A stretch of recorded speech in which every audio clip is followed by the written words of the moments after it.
Good morning and welcome to the HopeFilled Financial Podcast. My name is Jay Disberger, your one and only HopeFilled Financial Coach.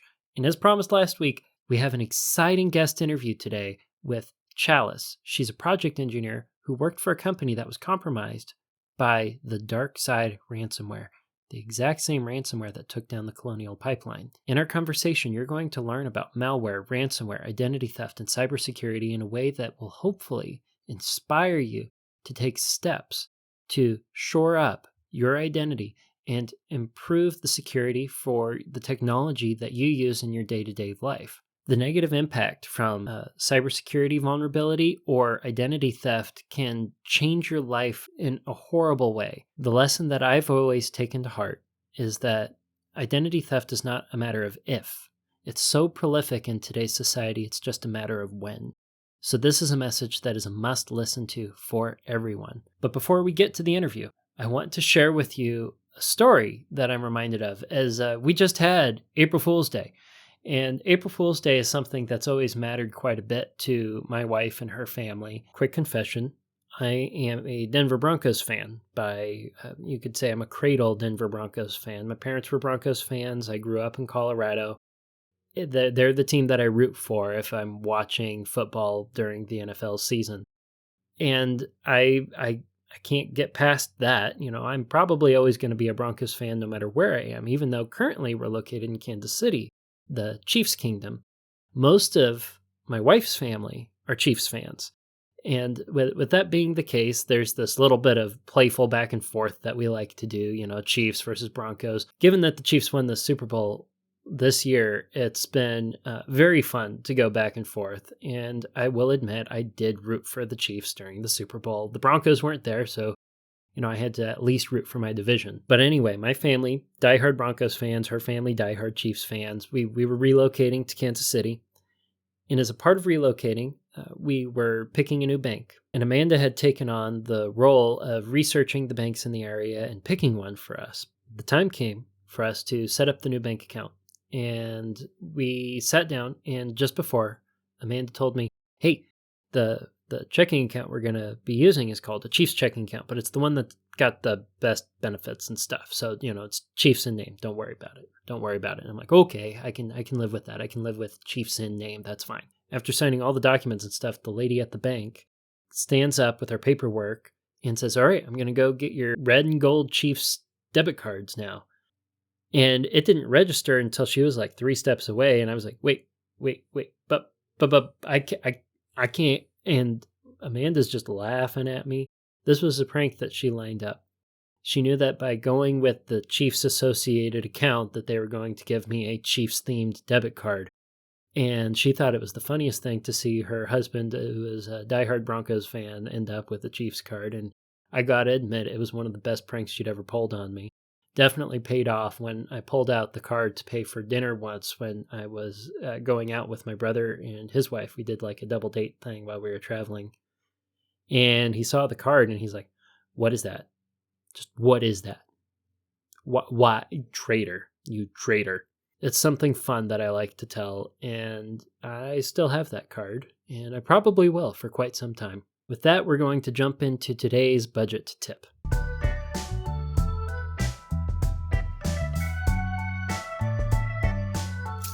The budget tip I have for you today is very specific to zero-based budgeting. When I've been coaching people and talking about a zero-based budget, it's not an uncommon question to say, okay, I am budgeting all of my income to go to savings or spending or giving.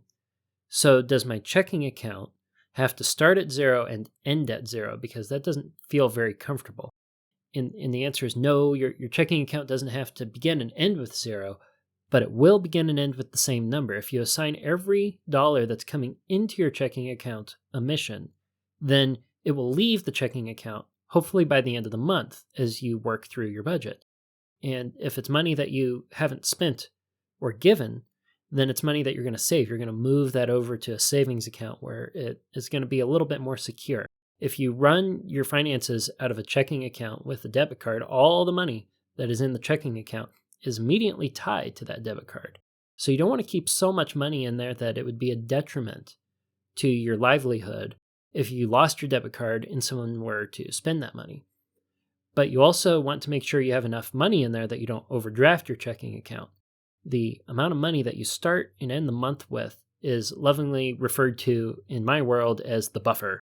Your checking account buffer is typically going to be somewhere between half to all of your monthly income that you expect on a regular month. You can think of the result of this in about two different ways. The first is you're not budgeting the money that you plan to make that month. You're budgeting out the money that is in the checking account, and you know you're going to refill it. You're effectively a month ahead. Having a checking account buffer that is equal to your anticipated monthly income is a good way to break paycheck to paycheck cycles when you don't have any other means of spending money, like a credit card.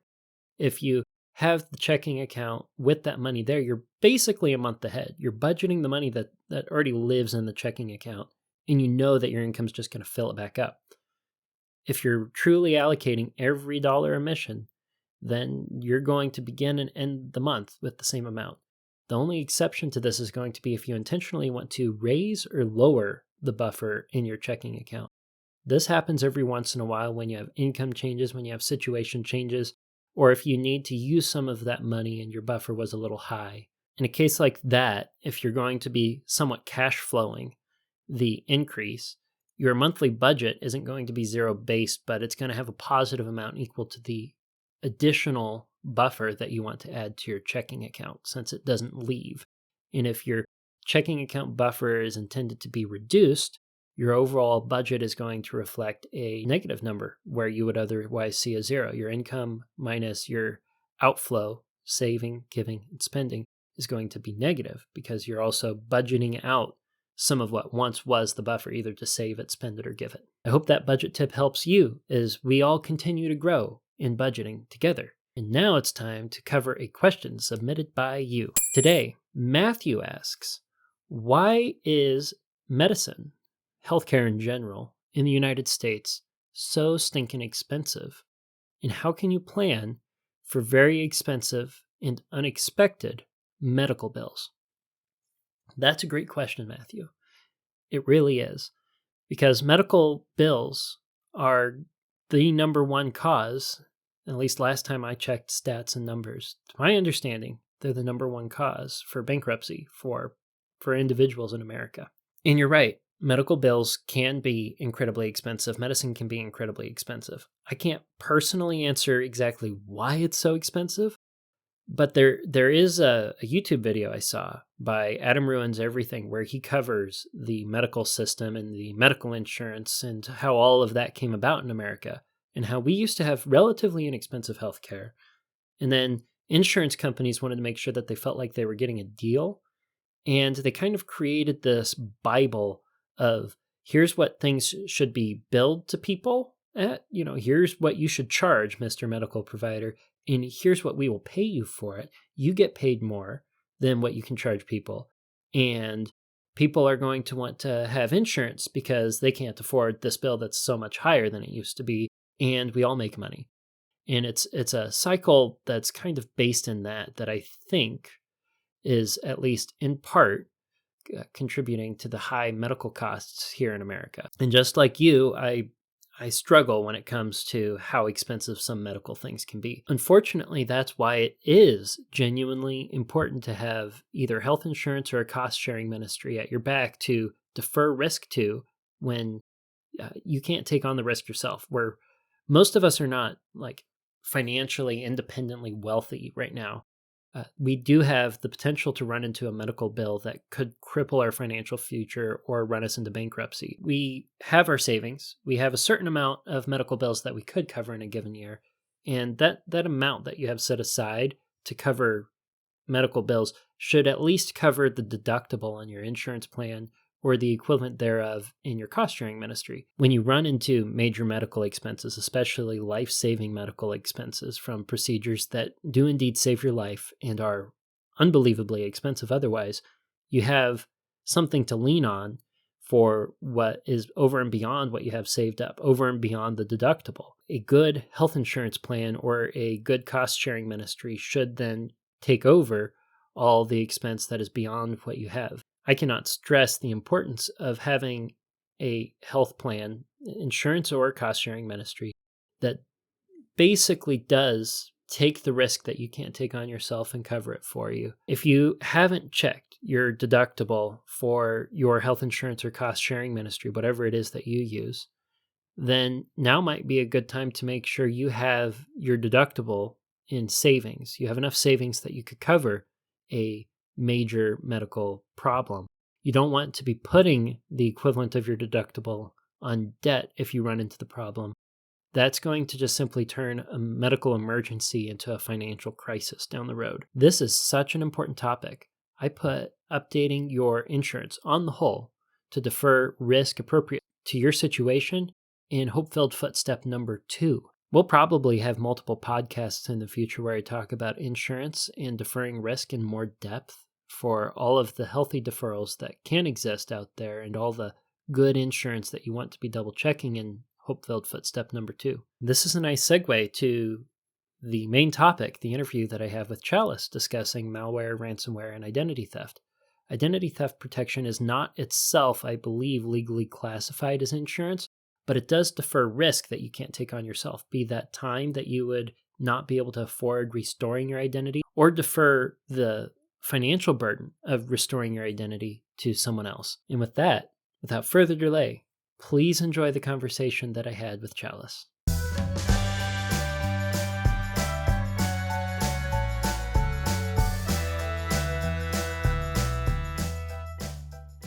Today we have an exciting interview with Challis. Challis is a project engineer, or was at the time of the story that she's going to be sharing with us today. And our main topic is going to be about her experience with a high-profile ransomware that her company ran into. With that, Challis, welcome to the podcast. Thank you for having me. Yeah. So you had an experience that you told me about when we got introduced, because we were on a mutual trip. We're in the same engineering industry largely. Mm-hmm. And you mentioned that your company got hit by a high-profile ransomware. Do you want to tell me a little bit about that, kind of introduce the story, and we'll jump into some questions? Yeah, sure. It started out like a regular Monday as far as I was concerned. I was about ready to log on. I was still kind of working from home at the time. And all of a sudden, I get this text from my boss being like, hey, don't log on. Just like literally shut down your computer, hard shut off. Don't log on and do it the appropriate way. And then it was later on that day, I was like, well, am I going to get any work done? Like, I have clients that need my attention, blah, blah, blah. And come to find out, it was DarkSide had ransomwared us sometime either late Friday over the weekend. And so they had everything. And to avoid them getting onto, like, say, our personal devices, because I use my cell phone as a work phone too. They just wanted to make sure we were logged out of everything. So we had to go through that whole process of dealing with being ransomware. It was quite the experience to go through. About 2 weeks completely off work and having our whole tech team just scrambling to, especially during the pandemic when things were hard to find anyways, get our servers rebuilt. So your IT team was pretty worried about the ransomware jumping from work to personal devices if you were to like remote in. Mm-hmm. But was that a problem for anyone? Did they successfully prevent the ransomware from jumping to personal machines? Yeah, as far as I knew, no one had an issue jumping into anything personal, at least when it came to technology devices. There was the worry of like, because they got our whole company's database, they were able to go through and dig through basically all the HR files. So unfortunately, social security numbers, personal, like our personal email addresses, that they got that. So if you happen to use the same, password between all of your stuff, they had access to getting into your personal email and all that stuff. So that's a great example of why it's important to have different passwords for everything, especially between work and personal, as work is probably going to be a higher target than personal for a group like this. Typically, yeah, they're going to go after that, or they're going to go after Sears account, Old Navy account or something. They're going to be hitting the big conglomerates, and then they're hoping that you have the same information that you have with them and strike you through that personal means. But they're not going to attack someone personally, typically. That reminds me of the Log4j vulnerability. Were you aware of that one when that one hit? No, I wasn't. It was around the same time. So it was like a 0-day that was in the infrastructure for a lot of websites. Mm-hmm. you know how you get like cookies and stuff that can be logged on your machine? Mm-hmm. Well, the log system was like log, then the number 4 and J. That was like the subtext for it in the program. And it had a loophole in it where you could get administrative privileges as an outside hacker going through. And it basically, in December, I want to say 2 years ago, compromised basically everyone's password. If you had a password, like you said, with Sears or Home Depot or Amazon or eBay, you needed to assume they had basically all been compromised because this vulnerability was so huge. And it was recommended like widely across the reporting on this that you change every password and just assume every password you've ever had was compromised. Yeah. Which is crazy. Did you have to assume that with the ransomware? Yeah, if you had anything that was slightly similar to what you used as your work password, it was just the best idea to go through and strip it all out and completely make up new ones. So that was quite remembering exactly what you have a password on. I think I had like a 2-page list by the time I was done with it between like all the accounts, because you don't think about like, oh, well, I signed up for SeatGeeks that one time to go to that one basketball game or something. Like all of that stuff you have to try to remember that you create a password for. Like there might be a vulnerability back through there, and especially if you input any type of credit card information, they can get a hold of that. Did this experience open your eyes to like the importance of taking care of your passwords? Oh my God, yeah. They have like all those different apps now that can store all of your passwords. Like, but that's also a huge vulnerability. That means if someone breaks into there, they suddenly have all your passwords. Or if you have on your computer, remember these passwords, and someone can, if they get into your computer, say use a common passcode for your laptop or your desktop machine at home, they get in, and then they can just go through all the accounts and hit remember passcode. Really, the only safe way is to remember them yourself for the most part. I mean, if you have them to write them down at home, maybe in a journal or something, that might be safe, because someone would literally have to break into your place and get it that way, because basically anything that's connected to the internet is vulnerable. So out of the particular experience that you had with DarkSide and your company, what was the number one lesson that you learned beyond the passwords? Well, we found out maybe about a week after the hacking happened that one of our principals in the company, someone tried to use his credit information and basically steal money and all that kind of stuff. So we found out like, okay, so they definitely had our social security numbers and they were willing to use them. And so I had to lock down my credit. Okay. And I never thought that was going to be an issue. I've always been trying to be like really good about my financing and, making sure I keep track of all of that. So, but then to find out that, now I have to freeze my accounts for no reason of my own. I just got a new car recently and I had to make sure like I unfroze it and I had to set it for like only a certain amount of time because my information is forever on the dark web now.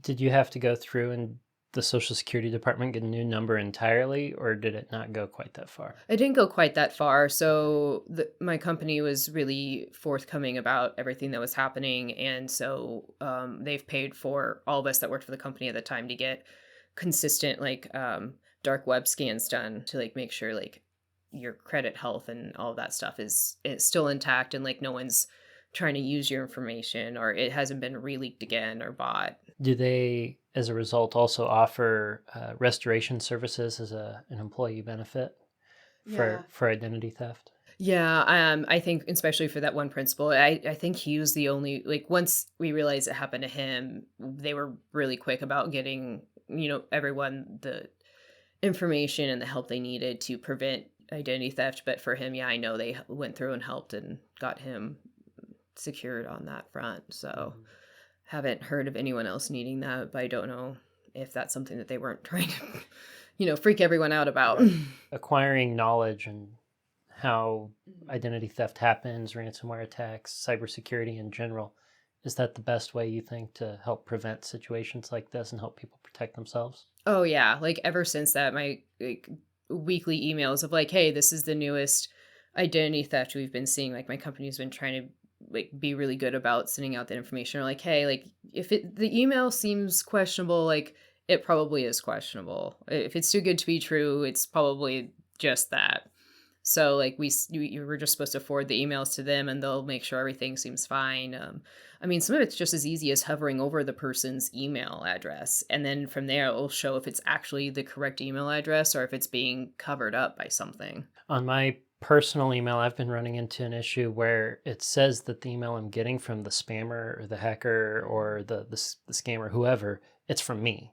It has my name on it. Have you seen that? Where it's like, it's got your full name on there and your email. And even if you hover over it, it looks like it's sent from you. And then they say, haha, we've hacked into your email and yada, yada, yada. And they go on and on, even though they don't actually have any access to your email. They just have like a little script to put your email up there. They're basically, all of it's, they're just trying to get you to click on the link or to call a person or do something like that to unintentionally give them access. Okay, so you get an email like that, text message, anything like that. You just don't click any links associated with it. Don't respond to the emails. Don't bother with them. Nope. Because if you haven't clicked on anything before that's questionable, then you're still safe. I want to go back to what you said about freezing credit. Is that something you think everybody should do, even if they haven't experienced cybersecurity attack or identity theft? Do you think that they should lock or freeze their credit with the 3 credit bureaus just out of precaution? I think it's not a bad idea. I mean, it's not hard to do, and it's not hard to, like, if you know, I mean, if you're a spur of the moment person, it might be a little bit annoying, but usually for me, I know when I'm planning to get a new loan or a new credit card or something, so I can plan ahead and unfreeze it for that day or those few hours to get that done. But it's not a bad thing. It doesn't keep like your, making on-time payments and all that stuff from reporting to the credit bureaus. You can do, like, anyone can do a soft credit check on you. It's just they can't have a full bore open new line of credit on you. So that's how freezing your credit protects you. Yeah. It prevents opening new lines of credit, even if you try to open a line of credit, if it's frozen. Yeah, they'll get usually a ping back for whatever service they're using saying it's been frozen. It either needs to be unfrozen or you're not the right person. Try again later.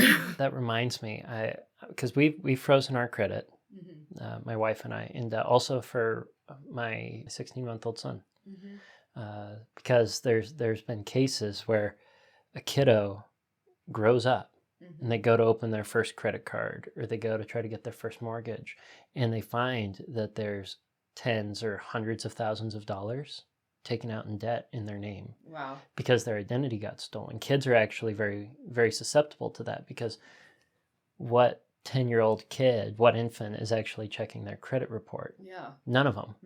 And so if someone gets a child's social security number, they can do that too. So it's some advice I've gotten that's been very helpful is to freeze your kiddos, the minors under your care. I mean, that's an extremely good idea. Yeah.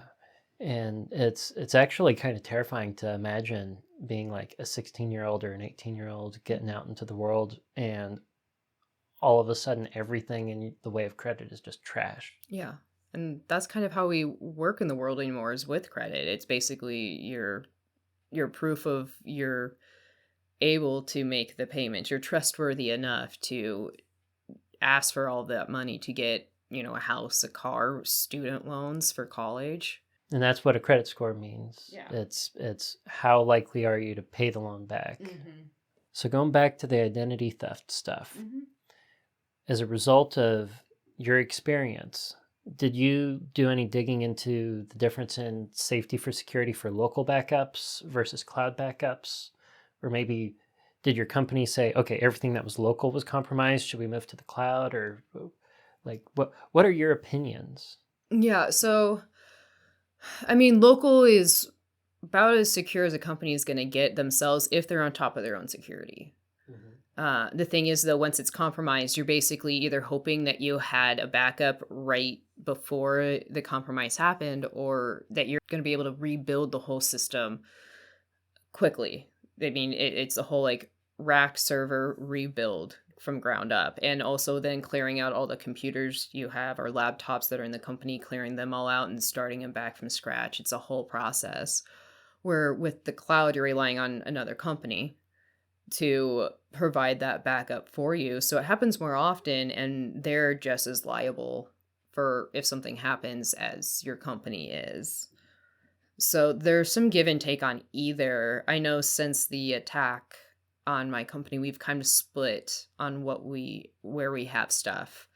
Any of our new projects that are coming through are going to be more cloud based. I mean, all the old ones, since they're already on our servers, that's where we're keeping them. But we're trying to keep the servers more about really privatized information. Okay. And really lock it down so it's only like admin rights can have access to it. So it's least likely to get in and have that compromised. Where, if, say, Microsoft gets compromised and they get that information, like, yeah, that's going to hurt us for a moment, but they have backups on backups. Like, they have server farms for a reason. Mm-hmm.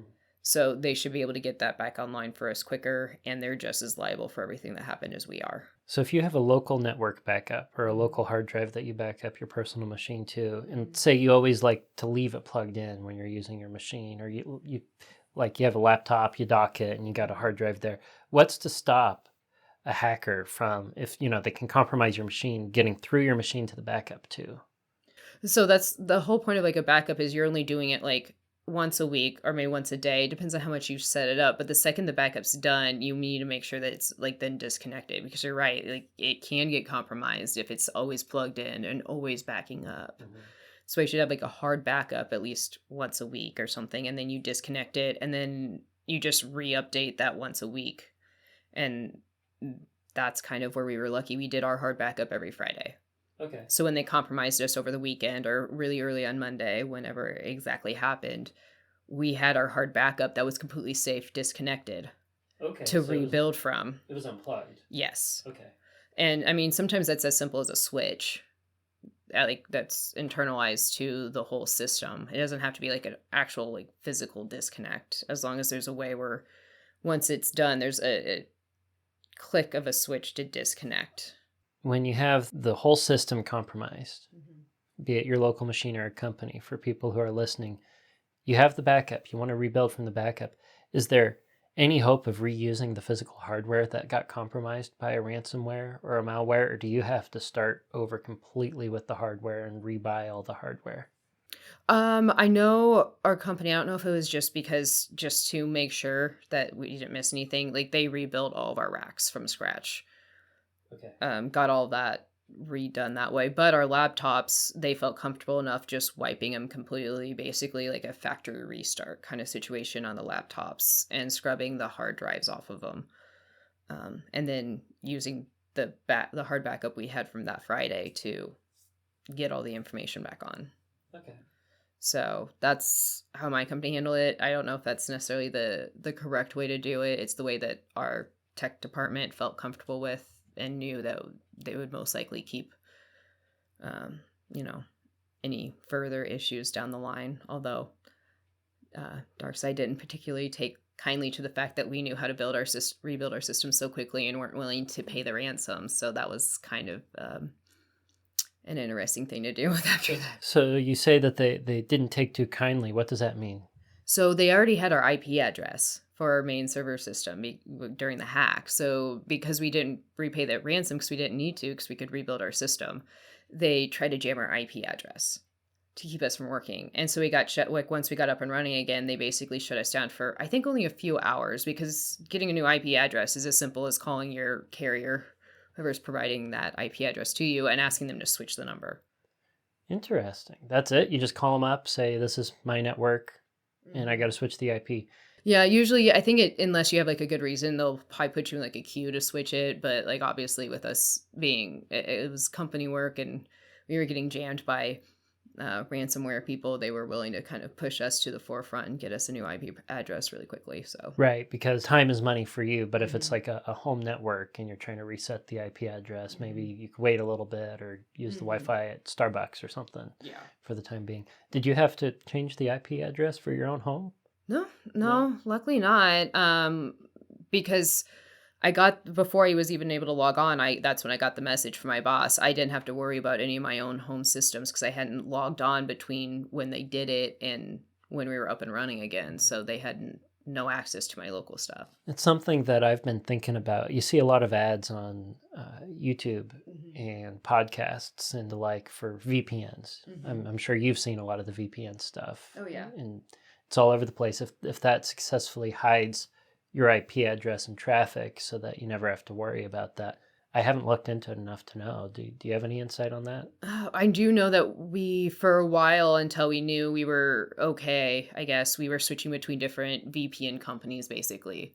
And we finally settled on one, but it's definitely something where my company paid a lot of attention to that. And whether that actually was what helped also keep a lot of our users' home addresses safe, I'm sure that was helpful in that. But we definitely did change VPN companies after the hack, and then a few times after that. So springboarding off of the VPN stuff, everyone sees ads for that and other things for like local security, cybersecurity, identity theft prevention. I've talked with some people, even in my family. I'm not going to say exactly who, but they're I don't worry in particular about what data is getting recorded out of my network, or I don't worry too much about cybersecurity threats. I just don't go to any sketchy websites. And if they like took over my computer, I don't have anything of value for them to actually take. How would you inspire someone who's somewhat indifferent about it to recognize the importance of protecting their identity and going through the due diligence of having appropriate levels of cybersecurity on their own personal stuff? The easiest way to explain this is knowledge is money. That's power. So if anyone can get that much knowledge on you personally, that's power they have over your life. Your credit score, as long as you have a credit score over 600, people can take out a lot of money off of you, and you're not going to be able to do anything because they have the correct information until it's already too late. Your credit's already been damaged at that point. And, they say they're going to help you and everything, but that takes a while for that to actually go into effect and backtrack and go through all the litigation of what was actually something you did and what was they did. And you have to have the proof. And it's a lot of extra time and your own personal money that it's, to me, not worth it when it's as simple as, going on and either paying for something that monitors your credit for you or just freezing your credit yourself, which takes really not that much time at all. It's one of the first things when you start typing in Experian freeze. It's the first link that pops up for you to be able to sign into your own credit and freeze it there. It's so simple, and it's, time is money. I'd rather not lose all the money I've worked really hard to get for myself. So even if someone doesn't feel like they have a lot of assets or anything of value, they could still have debt taken out in their name through identity theft or through a cybersecurity vulnerability. And when that happens, it's not that they're taking what you don't have to lose. It's like they're literally taking out money in your name that until you can prove it was fraudulent, people think you're technically liable for it. Yes. Sometimes it can take a year or two to get through all of that. So that's 2 years of me possibly paying on stuff that I didn't even do. And that's personally why I really like restoration services when it comes to identity theft. Because if someone does a good enough job taking your identity, it becomes a full-time job for years, potentially trying to regain just control of your credit score, your social security number, all that. Restoration services, I think, cap out at millions of dollars worth of private services where they assign an agent who does all that restoration work for you. And you just have to then be patient for that time. But it still sucks waiting for things to get resolved. Yeah, because that puts your life on pause. Unfortunately, there's a lot of people in the world that rely on their credit cards to live off of. And your whole credit gets frozen during that whole process. So you're living paycheck to paycheck, hoping you can still pay your house loan, your car loan, your student loans if you have those, all of that stuff just out of pocket. And some people just don't have that without access to credit services or their, bank. A question I had when I first heard about freezing credit in this vein, if I have a credit card and I freeze my credit, does that mean I can't use my credit card anymore? Oh, no. No, you can still use your credit card. It still records when you make on-time payments, all of that kind of stuff. You can't just open new credit. So you already have a line of credit on that credit card. Okay. And you can even increase that line of credit. It's opening new ones. So if you were to ask for a new credit card for say you want the Amazon credit card that you don't have yet, that's a new line of credit with a new new company, and that's when you'd have to go in and unfreeze your credit for them to do basically like a hard pull and open up a new line of credit. Okay. So if someone freezes their credit, but they still have credit cards, it's possible that an identity theft criminal, someone who might be using, like, say, a skimmer or some sort of scanner to hit the chip by walking by an RFID scanner type thing, that they could still get a hold of credit card information or debit card information, and they could still spend money in your name that way. Yes. So is that the only vulnerability you're aware of? If you freeze your credit, you have identity theft protection, scanning, restoration in place. But if you still are using plastic, is that the only vulnerability you see there? Is there some other way that you think people need to be like extra leery? I mean, that's really the one I can think of. I mean, obviously your social security number should be, I mean, you can, but it's ridiculously hard to get a whole new social security number. The whole idea is you never have to get a whole new one. Right. And that's what can take sometimes years to do, and you have to prove why you need a new one.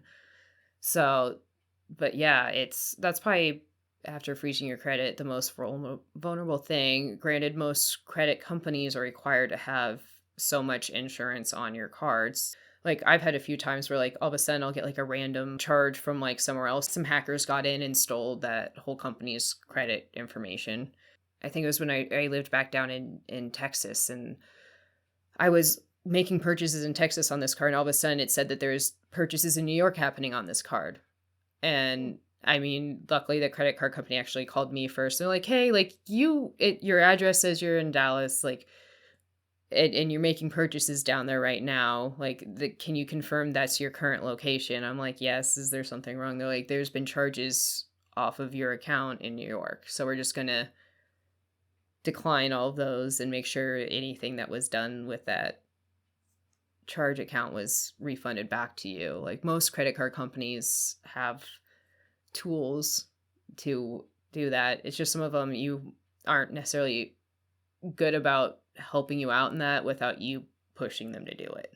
Okay. Like, it's a good idea to go in and check your credit card statements and make sure all of them were actually done by you. Or if you frequently use a debit card, check your checking account and be looking at the transactions there. I've run into it 2 or 3 times where on either kind of card that I'm using, I see a fraudulent charge of sorts. Yeah. One time I remember swiping my card at a gas station, and actually it was when my wife and I were dating. We went to the gas station, and I almost never did this because I was like super paranoid of skimmers back in college. And I said, here, you can fill up the card. I hand her my card to swipe at the pump, and she got out and filled it up. Got back in. We got a call later that afternoon saying, hey, you filled up here. There were skimmers that were found on the pumps here. So we are just canceling the debit card now. We are just, putting freeze on everything. When you go and you swipe your card on anything, do you ever check for little skimmers? Or I try to pay attention to that. That's why I like the ones where like you actually just like wave the card over it. Like, yeah. Because like those are like, it's very obvious if they've added some chunky hardware to whatever you're scanning to try to get your information that way. When someone was charging on your card in New York, they probably didn't like need physical access to your card to get the information and start running charges off of it. Was that a cyber vulnerability, you suspect? Yeah, it had to have been something like that, because I think they were doing like, they ordered like a bunch of like DoorDash and Lyfts and that kind of stuff. So I think they were doing like all like online purchases. So they had like my credit card number. Yeah, they must have just had that information, was just entering it online. They weren't showing in person. They didn't have a physical card. That's how they were doing all the charges. And the only way to protect against that is just really watching for if someone ever gets that information by guessing it or hacking a company where you've used your card online before. Yeah. Okay. One more question I want to ask. My wife and I both have older iPhones, and they just got old enough that the OS doesn't update on them anymore. Like, they've got the new fancy lock screen on the iPhones where you can customize them and stuff, and you can actually finally go back and edit text messages. When an OS goes out of date, be it for a phone or a laptop, whatever technology you have, and it's no longer being kept up to date with security updates being pushed by Microsoft or Apple, whoever, is Like, is that a major security vulnerability you're sensitive to? What are your opinions on that? And is it worth paying a bunch of money to upgrade technology that has basically built-in software obsolescence to it? Yeah, I feel like anytime you let any type of security system lapse in getting updated, there is that vulnerability there. Because the whole idea of you updating it is because they found a new way that hackers or scammers or whatnot are getting through the current system. So the constant updating of that is, I think, an important thing. Granted, I'm no expert necessarily on this. I've just done my own research after dealing with it. Whenever my Dell says like, "Hey, we have a new update for the security system," it's not even like, "Oh, I'll do that later on at night." I instantly think about like, "Okay, I'm just gonna like save out where I'm at. I don't have a meeting anytime soon, and I'm gonna do like the whole update restart of the computer because I'd rather not have that vulnerability." Even when you get rid of an old phone, I would never necessarily get rid of it. I keep all of mine, or at least I pull out all the SIMS cards because people can just get the SIMS card and do so much with that information too. Really? That's on the phone. Yeah, they could just like that's a whole chunk of information they have on you. The memory card and the SIM card, they can just take that, plug that in, and then all of a sudden they have access to whatever you had on your phone the last time. Or even like if I'm like trading it in at like the Apple store or something, like I make sure that they give me that because it's my property. It has my information on it. I'm selling them back the actual hardware of the phone, not the memory storage to it. Interesting. I had a laptop where I could take it apart and take the hard drive out. And I remember upgrading the hard drive to a solid state drive. It was one of those older ones that still had, the hard disk, and you could hear it. If you set it down too hard, you could hear it lock, the hard drive lock and stuff. But I remember taking it out because when you go and you wipe and you erase a device, it doesn't actually completely eliminate the data that's on there. It just says this is available space for your hardware to write onto. So it still preserves that old information unless you do like a thorough scrub. I ended up destroying that old hard drive with a sledgehammer and a rock. Yep. It was really fun. I also ran into a company situation where I worked on a historical building for the government that had like some really sensitive information on it. It was an internship a long time ago. And I ended up having to not only burn all my notes, but sign something that said I would physically destroy all the hardware, the computer hardware that I used to work on it, so that it didn't have any persistence anywhere. And it all had to be local, which was fascinating. Anyway, I think this was a really insightful conversation, and I thank you for coming on and talking about it. I think cybersecurity and identity theft prevention and just spreading knowledge about that on how we can better take care of ourselves and protect ourselves from those who have criminal intentions. It's really important, and it relates very strongly to personal finance. As I mean, we talked about, we bled into that topic so many times. I mean, that's probably one of the biggest things you're trying to protect is your financial security. Yeah, 100%. I was in the boat of like, oh, it'll never happen to me, and then it did. Right. When it comes to identity theft in particular, I've always been told it's not a matter of if, it's a matter of when. So it's everyone's responsibility to make sure that they're protected against that and doing everything they can to avoid the most severe cases as much as possible. So thank you for sharing your experience, Yeah, no problem. your opinions, and your knowledge that came out of that. It was very valuable for me. And I hope it was very valuable for all of you listening.